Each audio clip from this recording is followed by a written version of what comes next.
हम यूजीसी विरोधियों को वोट नहीं करेंगे पूरी तरह से हद पार हो चुकी है। आज देश के प्रधानमंत्री को तेली करके तिलिया करके बात कर रहे हैं। अगर हम हिंदू हैं तो वो विरोध करने वाला कौन? ये सवाल समाज के बीच में आना चाहिए। वो भी तो हिंदू, हम भी हिंदू। लेकिन कोई मुसलमान ने तो इसका विरोध नहीं किया, कोई ईसाई ने तो कोई विरोध नहीं किया, कोई यहूदी ने विरोध तो नहीं किया। करने वाले एक जाति विशेष के लोग हैं। ये जिस प्रकार से राम भद्राचार्य जैसे जो पाखंडी कि जो बाबा बैरागी हैं, ये पूजा पाठ में लगे रहे, राजनीति में क्या करना? वो लोग राजनीति कर रहे हैं और समाज को उपदेश दे रहे हैं कि यूजीसी से गृह युद्ध होगा। तो मैं अगर सामाजिक न्याय के तौर पर कहना था तो समता की बात करते, ममता की बात करते, लेकिन उनको तो खुद ही राजनीति करना है। तो ऐसे लोगों का ओबीसी वर्ग समझ चुका है।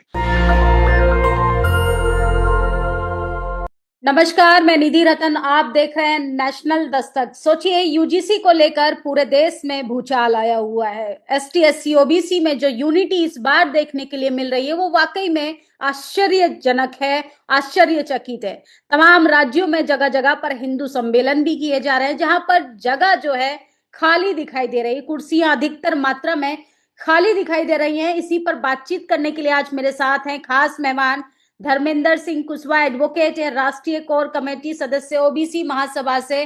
सर, क्या कहेंगे? पहले तो हमारे चैनल में आपका स्वागत है। धन्यवाद। सभी को क्रांतिकारी जय ज्योति, जय भीम, जय ओबीसी, जय संविधान। जी, पहला सवाल सर हम आपसे यही लेंगे कि यूजीसी पर जिस तरीके से लगातार विरोध हो रहा है, जगह जगह यूजीसी के खिलाफ सम्मेलन हो रहे हैं, प्रदर्शन किए जा रहे हैं, इस पर आप क्या कहेंगे? देखिए, जिस प्रकार से जो प्रदर्शन हो रहे हैं जी, वो पूरी तरह से उन लोगों वो लोग क्रोध में आ गए हैं जिन लोगों ने सदियों से एससी एसटी ओबीसी के उनकी हकमारी खाते रहे, जी, उनके हक पर बैठे रहे। उन लोगों को अब पता चलता जा रहा है कि अब ये ओबीसी के लोग, एससी के लोग और एसटी के लोग और माइनॉरिटी के लोग अब जाग चुके हैं, पढ़ने लिखने लगे हैं। जी, दूसरी बात, एक बात स्पष्टता जो आज देखने को मिल रहा है कि पूरी तरह से हद पार हो चुकी है जी, कि एक जिसको सनातनी बोलते थे, जिसे हिंदुओं का संरक्षक और राजा बोला जाता, उसको दूसरा राम बोलते थे। आज आज उसी देश के प्रधानमंत्री को तेली करके तिलिया करके बात कर रहे हैं। और एक यूजीसी बिल जिस प्रकार से समाज के बीच में उनको जानकारी भ्रमिक तौर पर बताया जा रहा है कि इस एक्ट के आधार पर झूठे केस लगेंगे और अब कुछ नहीं, सबसे ज्यादा ये होगा। आज तक पूरे भारत के अंदर ये तो यूजीसी बिल है, एट्रोसिटी पे कितने झूठे लगे उसका रेशियो आंकड़ा निकाल दिया जाए, जी, भारत के अंदर कितने निकाले गए उस पर देखा जाए।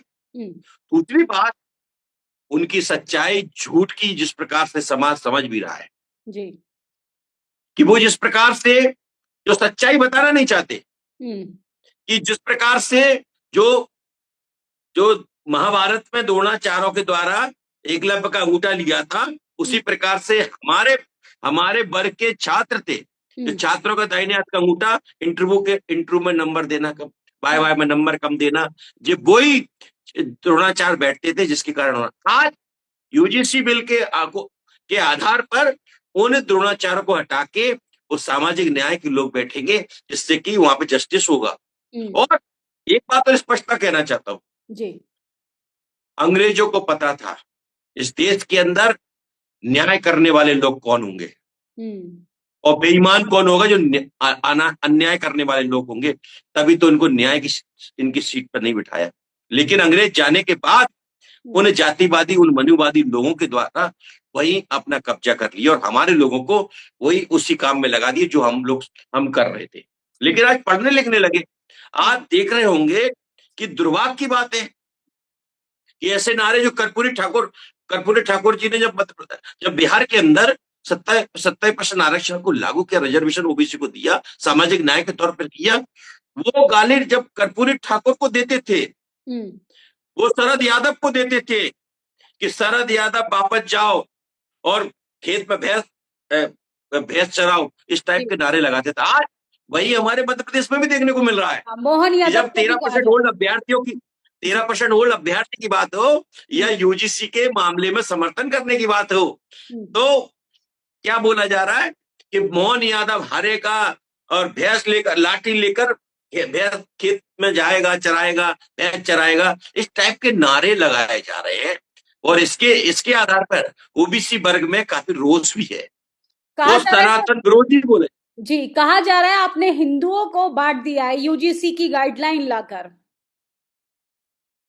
मैं एक बात पूछना चाहता हूँ, हिंदुओं को बांटने की बात है जी, ये हमारे हक में आता है, हमारे संरक्षण के लिए आता है, हमारे हिस्सेदारी के तौर पर आता है ये बिल।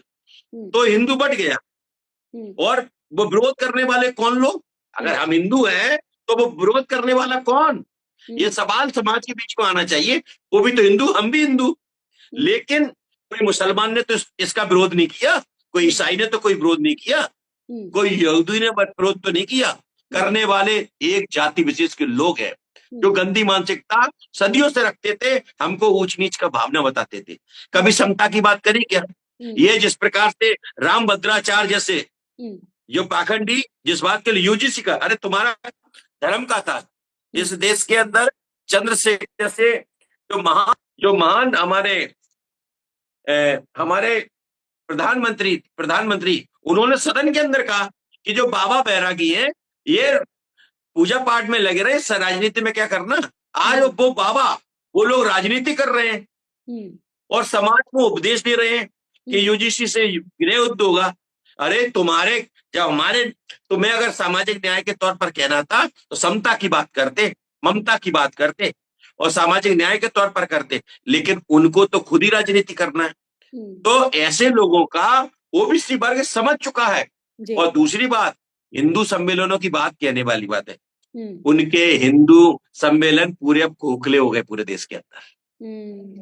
वो समझ चुका, ओबीसी भी समझ चुका कि ये तो कब केवल ये राजपाट के लिए अपने आप को बैठने के लिए हिंदू सम्मेलन कर रहे हैं, जिससे कि ओबीसी दूसरे दिशा में नहीं चला जाए। जी, ऐसे तो जात पात की खाई और बढ़ती चली जाएगी सर। जहां पर हिंदू राष्ट्र बनने की बात थी, जहां पर हिंदुओं को एकजुट करने की बात थी, वहां पर आप लोग गाइडलाइन को लेकर एक नया बखेड़ा खड़ा कर रहे हैं, जिसमें महिलाओं को शामिल किया गया, ओबीसी को ऐड करने की बात है। तो एक विशेष वर्ग से इतनी नाराजगी क्यों? उन्हें भी शामिल कर लिया जाता।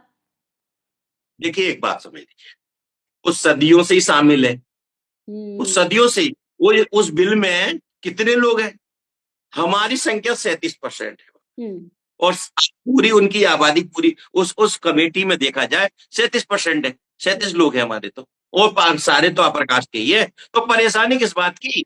ये झूठ क्यों बोला जा रहा है? क्योंकि ओबीसी के लोग शामिल हो चुके हैं और ओबीसी को, अगर ओबीसी जिसके कारण ओबीसी से बैठा हुआ, अगर ओबीसी जिस दिन हटेगा वो जमीन में चला जाएगा, वो इसके कारण डर रहे हैं, वो इस कारण विरोध कर रहे हैं, क्योंकि उन सबको पता चलता जा रहा है। जी, अब तो ओबीसी जो है वो जमीन जायदाद से काफी संपन्न परिवार से आते हैं, चाहे कुर्मी की बात करें, यादवों की बात करें, अन्य ओबीसी जातियों की भी बात करें, तो कहाँ उनके साथ एट्रोसिटी होती है? आपको लगता है कि उनके साथ भी जाति भेदभाव होता है? देखिए, आपको एक मध्य प्रदेश का ही उदाहरण बता दूं और उत्तर प्रदेश का एक जी और छत्तीसगढ़ का बता दूं कि यादव समाज के एक व्यक्ति द्वारा इटावा के अंदर भागवत करने की कोशिश की, तो उसकी उन जातिवादी लोगों के द्वारा उनने चुटिया काट दी। और जहां तक कि तो मैं शर्म की बात कह दूं, मैं जिस मध्य प्रदेश से आता हूं, हमारे यहाँ तो वो एक यादव की चुटिया उखाड़ ली तो क्या, जब इस ऐसी स्थिति एट्रोसिटी तो उनके साथ हो रही है। तीसरी बात, एक महिला जो कथावाचक थी पटेल, दीपिका पटेल, उसको भी छत्तीसगढ़ में उसे अपमानित करते हुए उन जातिवादी लोगों ने उसके बहिष्कार किया गया। तो कहीं ना कहीं आज की तारीख में जो स्थिति बन रही है, वो एट्रोसिटी तो जिस प्रकार से दलित समाज के साथ होता था, उसी प्रकार से आज ओबीसी समाज के साथ हो रहा है। मध्य प्रदेश के अंदर दमोह जिले में ब्राह्मणों ने पैर धुलवाकर कुशवाहा समाज के लड़के से और गंदा पानी अपने उसको पिला रहे हैं। ये कौन सी व्यवस्था है? दूसरी बात, अभी विरोधी समाज के मध्य प्रदेश में उसको मल खिलाया जा रहा है लोधी समाज को अशोकनगर में। जी। तो ये एट्रोसिटियां जो सोचने को नहीं मिला था, वो एट्रोसिटियां अब ओबीसी के साथ हो रही है। लेकिन आप लोग भी तो ब्राह्मणवाद के नाम पर एक कम्युनिटी को टारगेट करते हैं। आप जो रोटी बेटी की बात कहते हैं, आप कहते हैं कि अंतर जातीय विवाह करो, ये सब भी तो टारगेट करने वाली बातें हैं, इस पर भी तो पाबंदी देखिए, करनी हमने चाहिए। हमने हम जाति के खिलाफ नहीं है, जातिवाद के खिलाफ है। और यही बाबा साहब कहते थे, और हमारे मसीह बाबा साहब ने जिस प्रकार से बोला रोटी बेटी का रिश्ता करें तभी समता आएगा, तो ये नशे ने जो हमारे बाप दादों ने कहा, फूले ने कहा, वो बात को हम लोग कह रहे हैं कि जब तक रोटी बेटी का रिश्ता नहीं होगा तब तक भारत में समता नहीं आ सकती। और हम बाबा साहब के अलावा कई महापुरुष गाड़ के बाबा तुकाराम ने भी कहा था कि जात पात की करो विदाई, हम सब मानव भाई, एक चूल्हा एक है चकिया एक है मानव समाज। ये तथागत भी बोलते थे, तुकाराम भी बोलते थे, गाड़ के बाबा भी बोलते थे, ये कबीर भी बोले इस बात के लिए। क्या तो कहेंगे सर? आज जी जी जी, जी, कंटिन्यू रखिए, क्या कह रहे थे? आज आज इनके पेट में ये दर्द हो रहा है जी। कि अब एससी एसटी ओबीसी का भाईचारा बनता जा रहा है। और आने वाले समय में ये ये जो बहुजन शब्द बोला जाता है कांसी राम जी के टाइम पे, जो मंडल के बाद कांसी राम जी का आंदोलन आया था, तो वो पूरी तरह से बहुजन पूरा भारत बनेगा। और इस देश के अंदर ये देश अब फूले अम्बेडकर के बिना अब चलने वाला भी नहीं है। जी। इसीलिए ये नए नए, क्योंकि मुसलमानों का कई लफ्ज याद लाते थे, कई राम मंदिर लेके आते थे, भारत पाकिस्तान करते थे, कई बीप ले आते थे। अब ये ओबीसी के लोग समझ चुके हैं कि कहीं कुछ नहीं है, ये कहीं कुछ नहीं है, केवल ये सत्ता के लिए और बेईमानी करने के लिए इस प्रकार के कार्यक्रम करते हैं। लेकिन अब समझ चुके हैं, यूजीसी बिल से तो इतना इतना ओबीसी के लोगों को समझ चुके हैं कि दोस्त कौन है और दुश्मन कौन है। जी। आज आप देख लीजिए थाने के अंदर हमारी हमारी छात्रा, हमारी बहन बेटियों के साथ इतना भद्दी भद्दी गालियां दी जा रही हैं और उनको इस प्रकार से टॉर्चर किया जा रहा है। दूसरी बात, एक पेशे से वकील होने के बाद भी मैं देख रहा हूं कि जनगणना की पिटीशन लगी, उस पर अभी तक सुनवाई नहीं।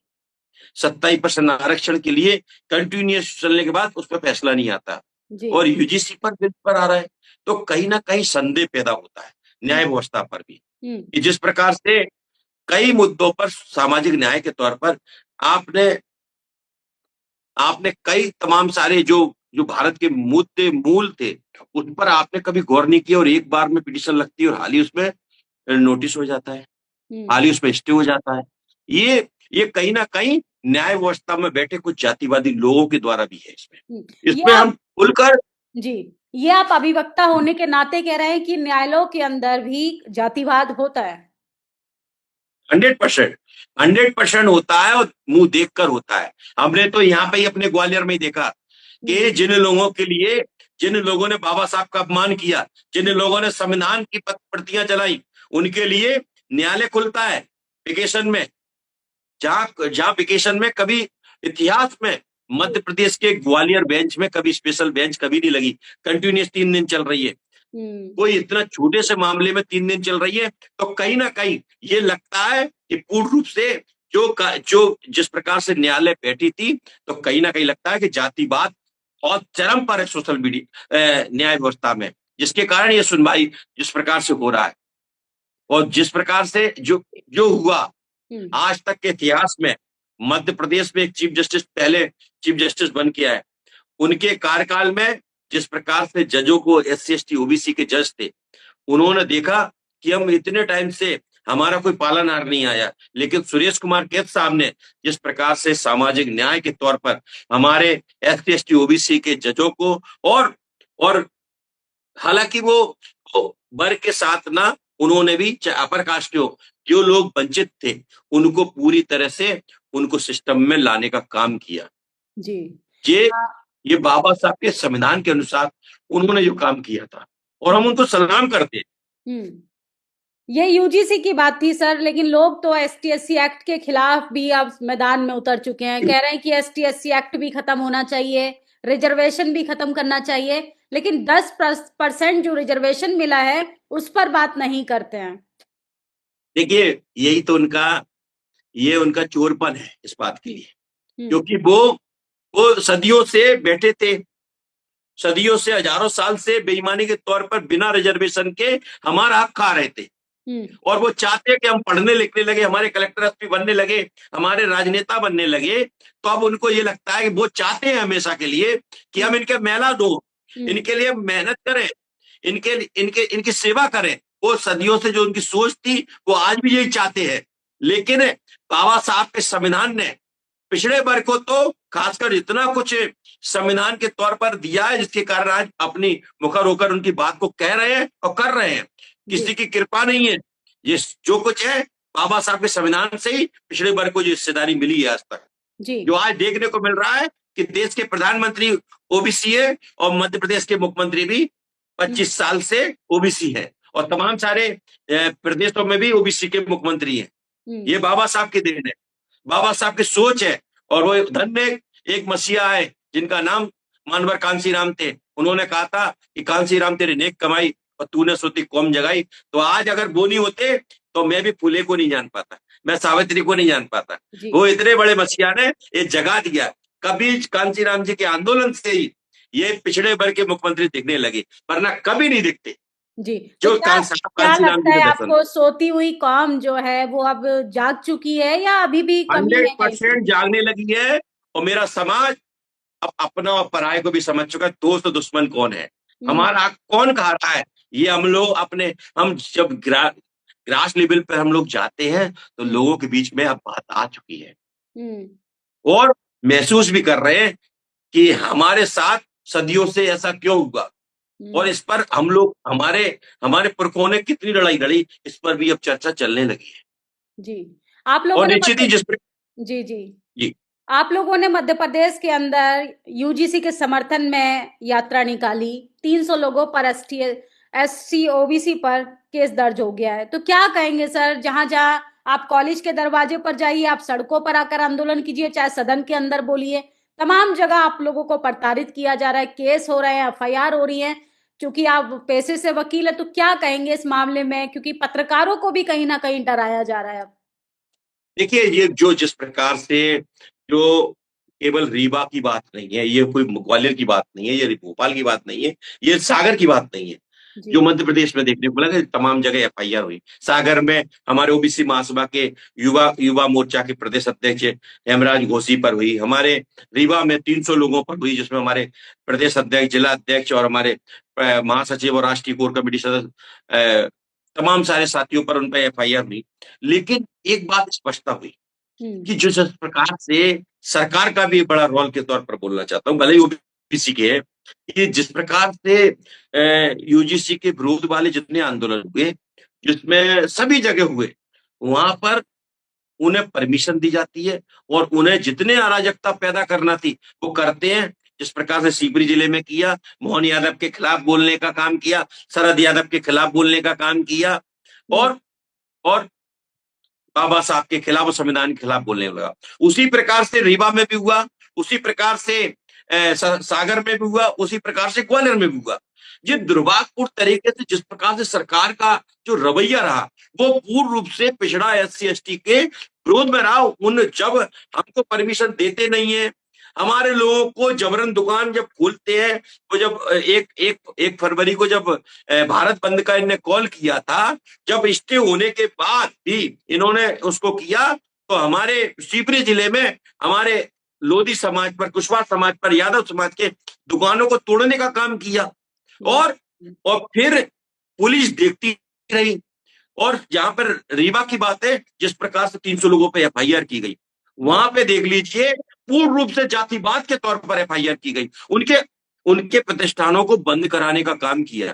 जो लोग हमारे जो कुशवाहा समाज के जिलाध्यक्ष और रीवा के ओबीसी महासभा के भी पदाधिकारी है, बबलू कुशवाहा, वो यूजीसी के समर्थन में रैली में आए थे। उनके दूसरे दिन ही प्रशासन के द्वारा उनके भाई की दुकान को सीज कर दिया बिना कारण के। हमारे जो अभिषेक जो बसपा के पूर्व प्रत्याशी, लोकसभा प्रत्याशी है, उनके स्कूल में ताला डाल दिया। तो कहीं ना कहीं सरकार जिस प्रकार से पिछड़े वर्ग के लोगों के साथ, जिस प्रकार से यूजीसी का जो समर्थन में आए, उनके खिलाफ जो केस लगा रही है, प्रकरण लगा रही है, उनके दुकानदारियों को बंद कर रही है, उनके कारोबारों को बंद कर रही है, कहीं ना कहीं स्पष्टता दिखाई दे रही है कि सरकार पूर्ण रूप से पिछड़ा विरोधी है, दलित विरोधी है, आदिवासी विरोधी है, मुस्लिम विरोधी है। ये पूर्ण रूप से इस यूजीसी बिल से सामने आ रहा है, लेकिन हम इससे डरने वाले नहीं है।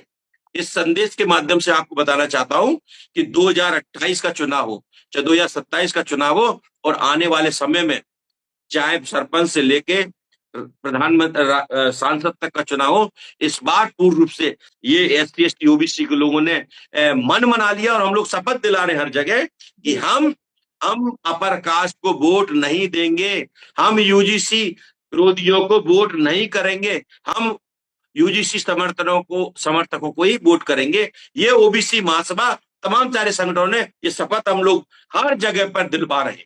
जी, क्या कहेंगे सर? एक आखिरी सवाल लेते हैं। यूनिवर्सिटी में अस्थायी नियुक्तियों में जिस तरीके से 45 दिन से ज्यादा की नौकरी में रिजर्वेशन लागू होगा, इसे बहुजनों की जीत समझे या एक चुनौती समझे? देखिए, ये इसको दो तरह से समझना होगा। ये तो जिस प्रकार से पूरे भारत के अंदर जिस प्रकार से यूजीसी बिल पर हमारे क्रांतिकारी साथी, जिस प्रकार से हमारी बहन भाई और हमारे वर्ग के लोग जिस प्रकार से समर्थन के तौर पर उस सरकार को बताना चाहते हैं कि हमारा हक देना होगा, देना होगा, देना होगा, उसकी ताकत के कारण हमको ये मिला है। और हमें दूसरी तरह से हमें चुनौती के तौर पर हम हर तरीके से ओबीसी वर्ग के लोग, और इसको चुनौती के तौर पर हमें समझना भी होगा कि अब जिस प्रकार से वो चुनौती के तौर पर रिजर्वेशन की बात कर रहे हैं, तो हमने भी उनका चुनौती स्वीकार किया है कि हम जिस प्रकार से वो लोग एट्रोसिटी और रिजर्वेशन का विरोध कर रहे हैं, तो हम लोगों ने भी अब हर मंच से कहने लगे कि ईडब्ल्यूएस आरक्षण खत्म करो, क्योंकि गैर संवैधानिक है। इस बात को लेकर हम हर तरीके से चुनौती के तौर पर हम समझते हैं उस बात के लिए। जी, आगे क्या रोड मैप है आप लोगों का? क्योंकि अब लड़ाई बहुत आगे बढ़ चुकी है, दोनों तरफ खाई थोड़ा बढ़ती जा रही है, विरोध भी हो रहा है, समर्थन भी मिल रहा है। आगे क्या करेगी ओबीसी महासभा?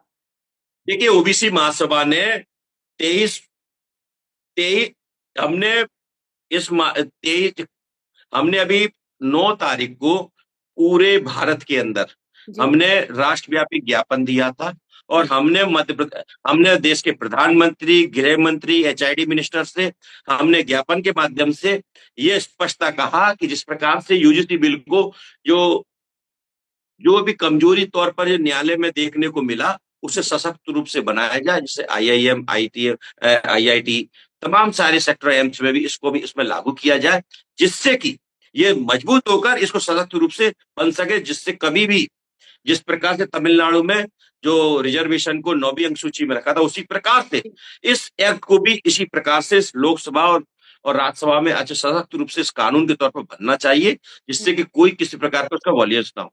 जी, क्या कहेंगे? दूसरी बात, अगर ये नहीं होता तो हमने 23 मार्च को जंतर मंतर पर पूरे भारत के लोगों को हम बड़े लेवल पर जातीय जनगणना, जिस प्रकार से केंद्र सरकार के द्वारा धोखा दिया गया कि जब फॉर्मेट आता है तो ओबीसी का कॉलम नहीं होता, और दूसरा जो यूजीसी का मामला है, 13% ओल्ड अभ्यर्थियों का मध्य प्रदेश का मामला है, इन तीनों मामलों को लेकर हम लोग जंतर मंतर पर 23 मार्च को संयुक्त सभी संगठनों को लेकर हम लोग वहां कूच करेंगे, और जब तक नहीं हटेंगे, जब तक हमारी मांगों को संसद में कुछ उस समय सत्र चलेगा, और हम चाहते हैं कि वो आंदोलन में पूरी तरह से जब तक हमारी मांगों को नहीं माना जाता, हम दिल्ली से हटेंगे नहीं। जी, क्या कहेंगे? देश की आवाम आपको सुन रही है, यूजीसी की गाइडलाइन को लेके, ओबीसी आरक्षण को लेके, तमाम इंस्टीट्यूशंस की हकदारी को लेके क्या मैसेज देना चाहते हैं? क्योंकि लड़ाई अब चारपाई वाली जातिवाद की नहीं है, अब हिस्सेदारी वाली जातिवाद की है।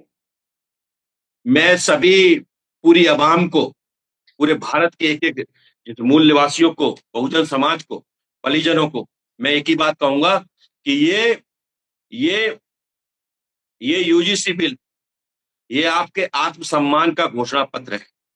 इसको आप लागू करेंगे तो निश्चित ही ये जो 95% आबादी है, ये 85 तो 1931 के बाद हम सबको पता चला था, आज हम 95% है। इसके लिए अखमारी के लिए हमको पूर्ण रूप से बेईमानी तौर पर जो लोग बैठे हुए थे, यदि आज इस बिल के समर्थन में पूरे भारत के लोग एकजुटता के साथ इस ताकत के साथ खड़े रहकर सरकार को मनाने का काम करेंगे, निश्चित ही हम जीतेंगे। और पूरे देश के अंदर अब 95 वर्सेस 5% की लड़ाई हम जिस प्रकार से हम लड़ रहे हैं वो हम जीतने का काम करेंगे। धन्यवाद जी, बहुत बहुत शुक्रिया सर हमें समय देने के लिए। तो ये थे मेरे साथ खास मेहमान, एडवोकेट, मध्य प्रदेश से जुड़े थे। सोचिए यूजीसी को लेकर लगातार देश भर में आंदोलन हो रहा है। जो कल तक कहते थे हिंदू हिंदू भाई भाई, जात पात की करो विदाई, उसी हिंदू भाई ने जब अपना संवैधानिक अधिकार मांगा तो जातिवादियों के चेहरे सामने आ गए। सोचिए जो आपको कॉलेज के दरवाजे पर नहीं जाने दे रहे हैं वो आपको चपरासी से चीफ जस्टिस कैसे बनने देंगे। सारी लड़ाई सिर्फ संवैधानिक अधिकारों की है। आप लोगों की क्या प्रतिक्रिया है हमारी बातचीत पर, अपनी राय जरूर दीजिएगा। शुक्रिया, thank you sir. Thank you. National Dastak की आपसे गुजारिश है कि अगर इसको बचाना चाहते हैं तो नेशनल दस्तक को सब्सक्राइब करने के लिए रेड कलर के सब्सक्राइब बटन को दबाएं, फिर बेल आइकन की घंटी दबाएं। नेशनल दस्तक को बचाने के लिए बहुत जरूरी है कि हर खबर को शेयर करें, लाइक करें, कमेंट जरूर करें।